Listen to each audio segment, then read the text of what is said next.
coming from being that student that just didn't challenge themselves to all of a sudden now I'm taking stuff like, full course of AP class I never thought was possible, right? It just didn't seem like that was me. I think that gave me the reassurance that I could do more than I thought I could. And so I still try to challenge myself. And I think what is something new that I could try? And I at least have the courage to know that I could attempt it, even if I do fail. We need to encourage people to try, even if they don't achieve what they were trying to do. It's in the trying.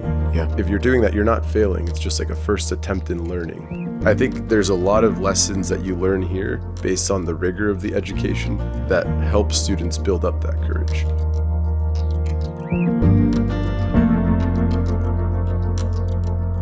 As Christians, we know we're called to live lives that are different from the world around us. This isn't aimless, but purposeful.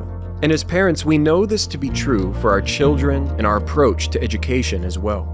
So how do we do this? How can we be thoughtfully and intentionally different in education, parenting, community, and culture? What kind of student can a Trinity education produce? Where does it take them and what are they doing now? For us, education is more than getting into that college or securing that job, but truly looks at the kind of person they have become and are becoming. Living lives of purpose devoted to Christ always matters more than external outcomes. In the first installment of our Alumni Series, we sit down with 2 Trinity alums to hear more about their time at Trinity and learn about the fruits of their education. Welcome to Different by Design.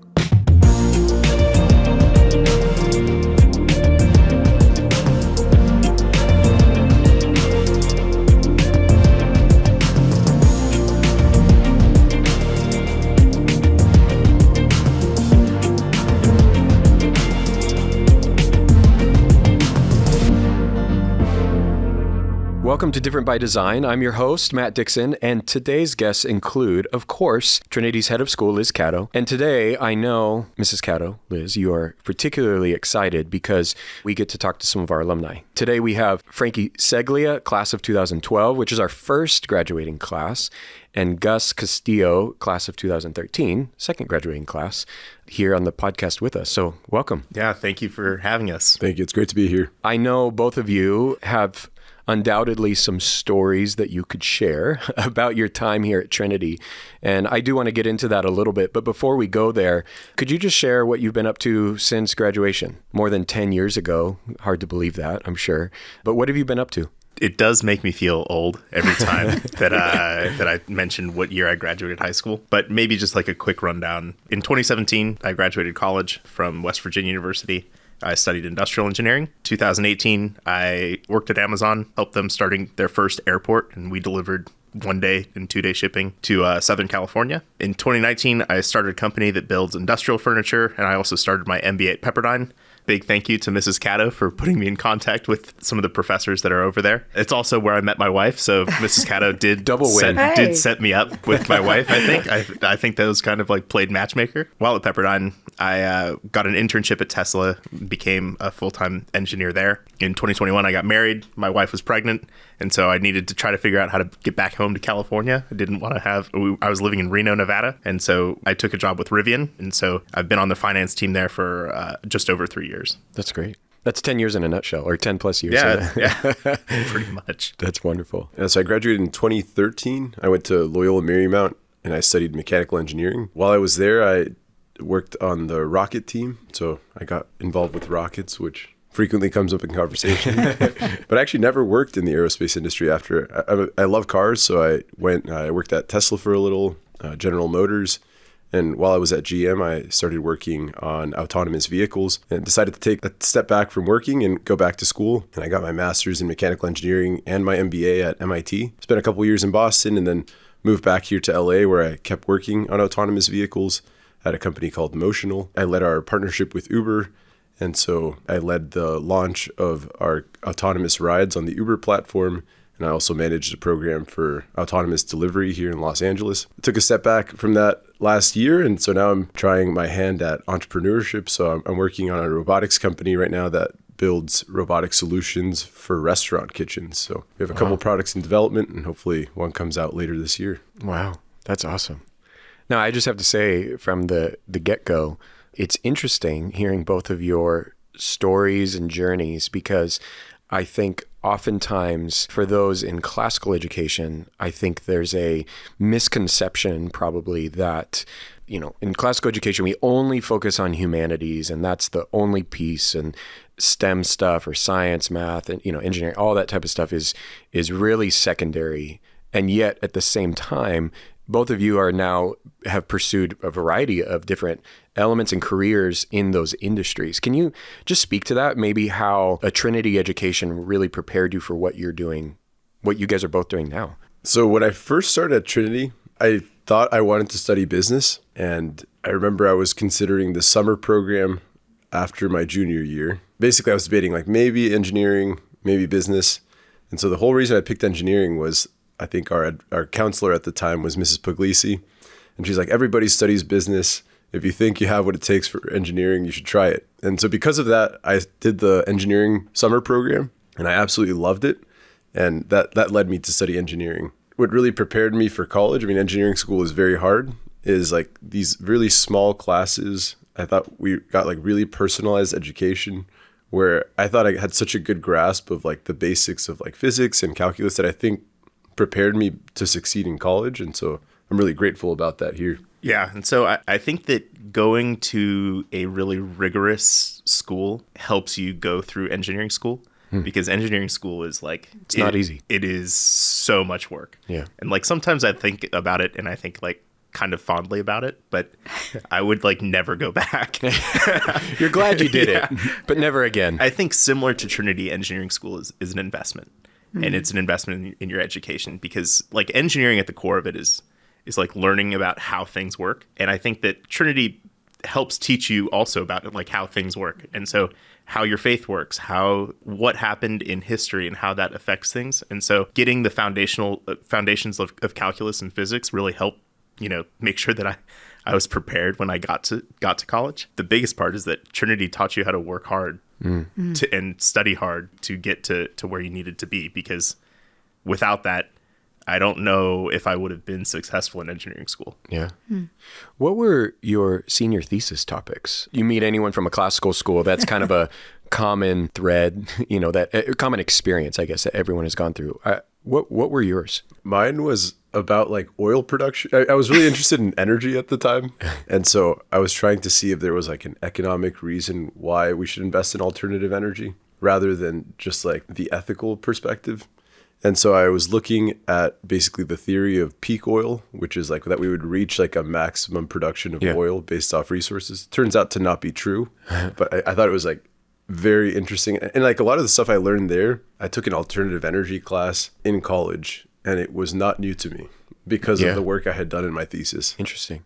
That's kind of crazy, because I did my senior thesis also on like oil and natural gas and coal production. Maybe you inspired him, since he came after you. He was like, Frankie. I just copied you. Mine was more about whether governments should subsidize energy and subsidize like renewable energy or subsidize fossil fuels. And so that's where mine kind of came from, but pretty similar, which is kind of crazy. Well, and as you are sharing your topics, it just also makes me think of what you were mentioning earlier, Frankie, in the sense of Trinity provided you the opportunity to expand your mind and pursue that and think about something you were passionate about and help you go through that process, because senior thesis is a bit of a process.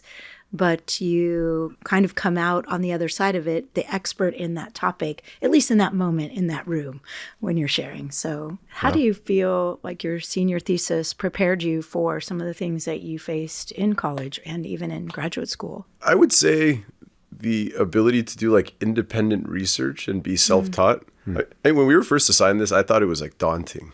I used this comparison before, but out of the top 10 things people are most afraid of are like 9 ways of dying and public speaking. I felt that. Like I didn't think I could prepare that long of a topic and like know it that in depth. For me, it just made me more comfortable taking on like those difficult topics and like learning how to learn on my own, but then within an environment where you had people guiding you. We had an advisor, I think, which was like Mr. Weichbrodt, or maybe you could choose a different teacher. But then you also had to have an advisor that was external. And so I had one of the parents here, and she was an engineer. And so in this kind of mentored environment, it made you feel more comfortable taking on something like this. I couldn't see the forest through the trees during my senior thesis, but I'm actually grateful for my senior thesis because it helped me get out of English class at West Virginia. So you can try to test out of a few different classes there. And so for English, though, you have to test out by submitting a portfolio. Oh, wow. And so I was like, You had that. my senior thesis. I have a body of work. Yes, you did. And they were like, no one's ever submitted a 30-page document as their portfolio. And so I was pretty grateful. It helped me get out of 3 credit hours of college. So Well, considering who you guys were as students, Mrs. Cauto, I'm curious, are you surprised by what these guys are doing now? No. you can say yes. I'm shocked. I would be. I would be shocked too. Well, one of the blessings of journeying with children and then knowing them after they leave us and into adulthood is just that. I mean, we have the privilege of working with children, and the whole journey is one of encouragement and helping them see what could be their potential or helping them reach their potential to a certain place, and then they take that with them and go do the next thing. I'm not surprised at all. One, you're the same people in the sense of the way that you went about your high school work. Yes, we sometimes probably had to have some hard conversations, maybe. The way that you pursued your studies or relationship or just sports or being a part of what we were doing, especially at the beginning with our high school. So I'm not surprised and continue to be deeply encouraged. And just also that you would take the time to come back and share and other things that you've done since you've left. And also these two men now represent some of those early years for us and the courage you had, trusting your parents in this, hey, we're going to this high school that's new, and being a part of that and saying yes and responding to your parents in that fashion. And then, of course, staying the course. It's such a privilege. So not surprised. One thing I'll say for me is like one thing that sets Trinity apart is Mrs. Cauto also. I think you could tell like her passion. You could see it in everybody else that works here. So we're very grateful to have you too. That's kind, Gus. Well, considering where you are now and having the opportunity to sit down with both of you, I have a few questions just as it relates to maybe what you're doing now or really who you are now, how the Lord has shaped you, and how maybe specifically he used your time at Trinity for that. But I know you've already said some of this, but maybe more specifically, how would you say the Lord used your time at Trinity to shape maybe what you're doing now, but also just who you are now? When you think back on those times, and here's the thing for all of us, we think of those times because early years, childhood, high school, those are just formative times for all of us. We have memories that are built during those times that impact how we think about things really for the rest of our lives for many of us. And so how would you both say the Lord used your time at Trinity to shape who you are, what you're doing today, the values or the things that you care about even to this day?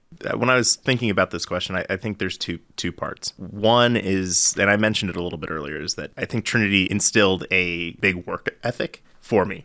So you can't get through Trinity without working hard. And I would say, I'll be the first to say, I'm not a great student. I've never been like a phenomenal student. I'm definitely not a straight A student. And so for other people that listen, like I think it's important that not everybody is a perfect student where you get like perfect grades all the time. But I think that regardless, you still have to work really hard and figure out what you are going to be good at and how to get through the work. Because in real life, you have a lot of work that you have to get through. And a lot of it's not going to be as enjoyable as you want it to be. Yeah. I didn't always love some of my history or English classes, and I still have meetings at work where I'm like, I really don't want to go to this meeting. I don't want to interface with some of these things. And so it teaches you how to figure out and get through things that you are challenging. And I think the other part is civil discourse. Like at work, I try to embody something similar to how we would do things at Trinity, where you read something and you sit around in a room and try to discuss it and figure out, do you agree with this? Do you not agree with this? And so it's different now. We're not, reading The Sound and the Fury and figuring out like trying to unpack like all these kind of smaller details. But we're sitting in a room and we're like looking through financial models, or we're looking through engineering models, and we're saying like, okay, does this logic make sense?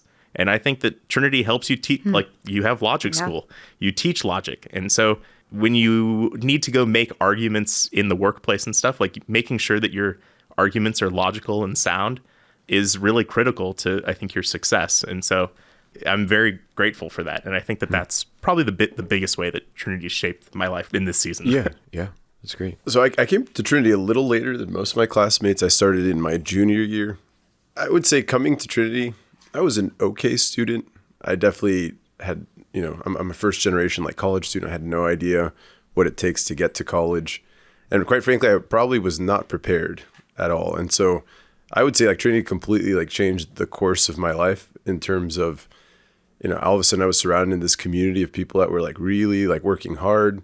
They like took a passion in the stuff they were learning. Like the sort of discussions that would happen in class was like super impressive. And I was always like a math and science guy. I didn't really appreciate the humanities at all. To where now like I'm a huge like history nerd. I love reading, all stuff that would be shocking to me as like a 15-year-old. And so I'm really grateful for my time here just because I feel like it did change where I was heading. I think another big thing I learned is like the importance of community. I came from West Ranch, was like, 800 students in my graduating class. It's kind of overwhelming. And so coming into a place this small where not only is like the students are there, like I feel like all the families are involved. I knew my teachers super well. And so it felt like a place where you could really be nurtured. And I think I try to seek those things in new communities I'm a part of, or even like in communities I'm forming, try to like add those same values. And probably the last thing is like just courage also. I know it's like one of the values in the mission. I've talked about this with Mrs. Cato before, coming from being that student that just didn't challenge themselves to all of a sudden now I'm taking stuff like, full course of AP class. I never thought was possible, right? It just didn't seem like that was me. I think that gave me the reassurance that I could do more than I thought I could. And so I still try to challenge myself. And like, I think like, what is something new that I could try? And I at least have the courage to know that I could attempt it. Even if I do fail, I don't let that fear stop me. Gus, you were on one of our panels recently as well, weren't you? Our alumni panel. And you shared that specifically about don't let the fear of failure stop you from trying. For our group of juniors and seniors, especially listening in when we do the alumni panel. And I knew that resonated with them specifically, but you spoke about that as a main point, and that was encouraging. I appreciate that. I think failure is something we probably don't discuss enough, and I think it's because of how the context in which it's taught. Like failure is an F. Like it's bad to fail class. Like if you're failing a class, it's because you're not trying. We need to encourage people to try, even if they don't achieve what they were trying to do. It's in the trying. Yeah. If you're doing that, you're not failing. It's just like a first attempt in learning. And they won't know unless they try. Yeah. And so a lot of people, they just can't overcome it. And so I think there's a lot of lessons that you learn here based on the rigor of the education that helps students build up that courage. Interesting. I've read and heard, especially in engineering contexts, how failure is actually one of the greatest teachers for all of us, and how, particularly in engineering contexts, you want to fail often and fail quickly, right? Because the more that you do that, the more you're learning and the more that you can actually get to where you're trying to go. Is that kind of a fair way of saying that? Yeah, I see that in my students now. When you're first starting to build, you almost want to have the perfect design when you first build it. And that's never going to happen. And so you just need to get to a design and you need to test, and you're going to learn so much that the second design is like way easier. Like you just need to get them to the second design. It's that jump, and it's like fear almost that holds you back. It's like, oh, well, because it has to be perfect. I can't, again, because I can't fail. Yeah. And there's a mindset oftentimes that failure is awful. And in every situation, it's always going to be awful. Yeah, I think a lot of it's just rooted in like, F on your report card. It's like that's a failure for very different reasons. It's for a failure of not trying. Interesting. Going back to the senior thesis, I think that if Trinity assigned the thesis and said you have to write the 30-page paper, there's no check-ins, and finish it by the end of the semester, No. I think it'd be pretty brutal. But I think Trinity tries to teach this like continuous improvement, right, of writing, which is literally like my degree is is industrial engineering, continuous improvement engineering, right? And so those are like foundational things to try to learn to try to understand this iterative process. And so I think that learning it at a young age is really important. You guys have kind of mentioned a few things that maybe could fall into this category, but when you look back on your time at Trinity, what would you say is something that maybe you stressed about that now you maybe laugh about? Like that's silly, or it seemed like a big deal at the time that now fast forward 10 plus years, you wonder like, why was I even worried about that? Why did I even stress about that? I feel like the one thing was like the accreditation process. When the accreditors would come to the school, I feel like... And like they were judging you or something? Because you guys were in that first group. They came when you were sophomores. And not that we were making it up, but we're like, this is what we hope our seniors should do. But we didn't have seniors. Yeah. So I feel like every time auditors would come, we'd be kind of like, oh man, like what do we do? Like, are we going to mess it up for the school? Are we going to make the school close down? And so you didn't. There were more graduating classes. Yeah. I feel like that was the only thing though that was funny. probably pretty silly to like get concerned about. But well, yes, and thanks to our first class, which you were in, and Gus, your second. Next year we'll celebrate our 15th graduating class. Congratulations! It did not get here by accident, so congratulations. I do have a funny story. Yeah, maybe slightly related. I read a lot now. Like back then, I really did not have a habit of reading. Yeah, I was always more interested in the sciences. I think our assignment once was like reading like Othello or something. I remember I read it. But then we got to the discussion, and it could have been like a different book because I didn't remember like any of what they were talking about. And so I think you're like, I promise I read it. I promise I did sit down. I got through every page, but we might have read a different book. And I retained nothing. And so I thought those discussions were sometimes a bit stressful. Again, I just didn't really have an appreciation of the humanities.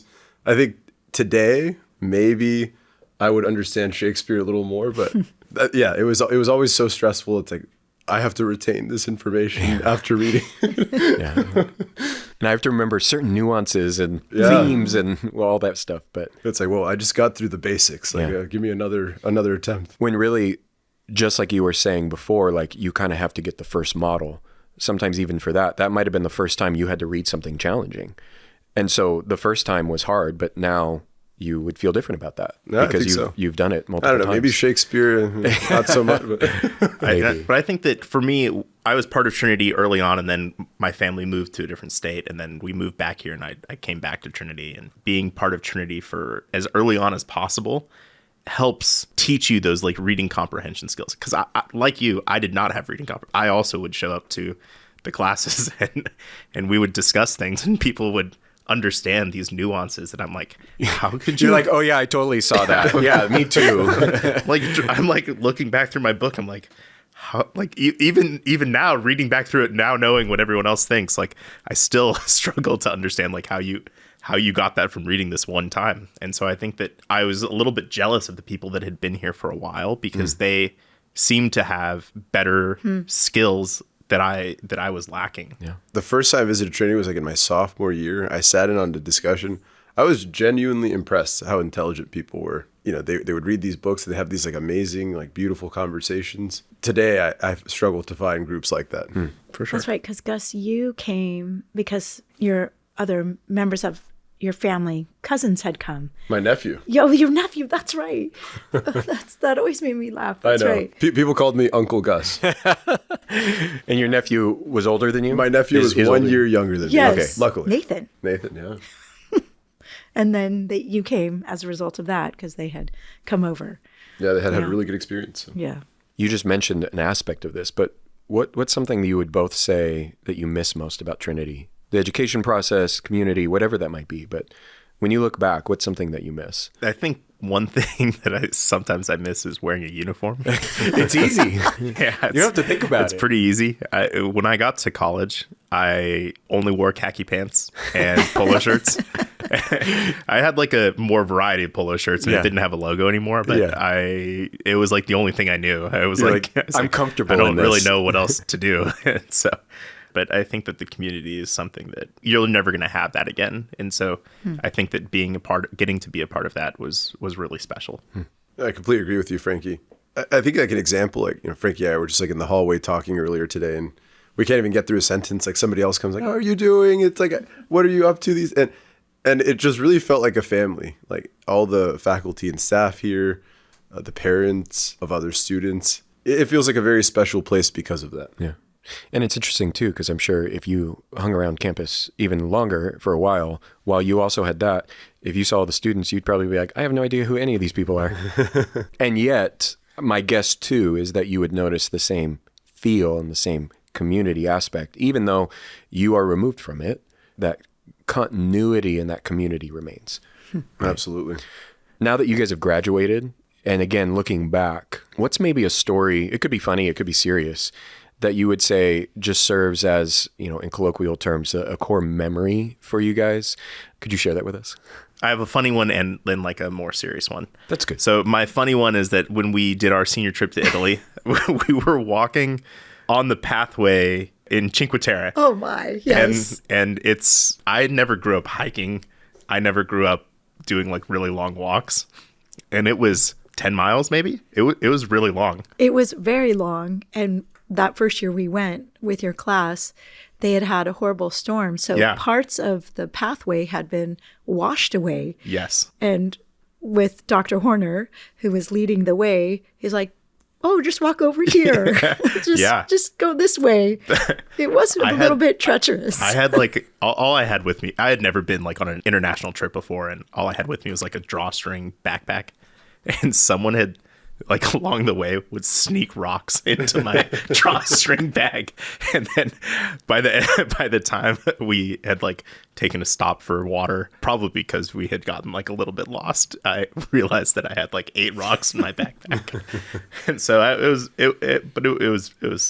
it was a funny memory to have. I think more importantly, Trinity was the first time where I had like a teacher that like kind of really believed in me. And so my math teacher, I think I was taking like pre-calculus when I first got here. And she was the first person to kind of realize like I had like a decent ability in math. And I feel like she really nurtured it and said like, hey, you're good at math. Like, do you know that? And I was like, I don't know that. I didn't know that. And so I've always had, kind of some attention deficit issues. And so I think that she really tried to work with me and tried to show me that it wasn't like a gap in my skills or a gap in my ability to really like understand what was happening. I had like some focus issues, but I had some decent math skills. And I feel like she really nurtured that. And I think that without that, I probably would not have been able to have the confidence to try to go into engineering school. And so I'm very grateful for that. I could share stories, I think, all day. So I frequently do meet up with my classmates, and I think like the times we get together, it's just these like story after story about Trinity. I think I'll also mention the senior trip being really unique. I love gelato. I love Italian food. It was so cool to go with Mr. Horner. He's like a expert in art history. I went back to Florence very recently, and it was just not the same. I mean, it's still such a beautiful city, but to be able to walk around the city with like your history teacher and like understand it at a deeper level was like an amazing first time in Europe. Very good. We do cover a lot of ground. Yes, we really days. Do. And you get to do it with all your friends. Yeah, totally. Yes. That's the best part. Yeah. And in our senior year, we had to take a government class, which was taught by Mr. Lee. And Mrs. Cato walked in one day just to listen in, and she loved it so much, she took over the class. And she became our teacher for the rest of the year. And you could just really tell her passion for this. And I think one thing I really took away from it was how to be a good citizen also. Oh, very good. And she's still teaching it to this day. I know, I have a class It's next. one of her favorite things at the school, for sure. Oh, it was an awesome class. Yeah, That's absolutely. kind. Thank you. And I think other than that, maybe on a more serious note, I remember like Mr. Weichbrod a lot. I think he was like our English teacher, and I think it was like rhetoric in our senior year. And just like an example of I think how unique the experience at Trinity is, like our assignment one day was that like each of us was given like a different thing we had to do during a 1-minute presentation. And mine was you have to look everyone in the eyes at some point during your presentation. I think I had to start off like that, like by looking at everyone in the eyes and then talking. And it was like such an odd thing to do. And these things that force you out of your comfort zone, it was little experiences like that I feel like helped me become a much better communicator. I would say before we conclude our time, I would welcome and maybe even envy your perspective for each of you on maybe some advice that you could share for current Trinity students or families that might be considering this type of education for their children? What's something maybe you just would share from your vantage point now, removed, having gone through this type of educational experience at Trinity? What advice would you share to those maybe in it right now, or those considering, should I jump into something like this? I have a lot of gratitude now. And so during it can really feel like you're going through the ringer, but it is, like iron is forged in fire. These experiences are really shaping the person who you are. So just keep going through it. Remember that you have a really supportive community and you can make it through it. I think that Trinity is hard and financially hard. So it's challenging in multiple different ways, but it's a really strong investment in your family and your children. And it's probably the strongest investment you can make in them. Teaching them how to think well and how to process information and being a part of like a very safe community. And so I think that is pretty invaluable. And I think it's very critical for you to raise children of wisdom, purpose, virtue, and courage, right? I don't know if there's a better way to do it. I think it is hard. I don't think it's easy, but I'm not sure that there's a better way to do it. Yeah. And most things worth doing are hard. Yes. Yeah. I don't think anything that's come into my life easily has been anything that, you call home about. Yeah. Right. That's really exciting. Value. Right. Yeah. Everything takes, hard work. That's of value.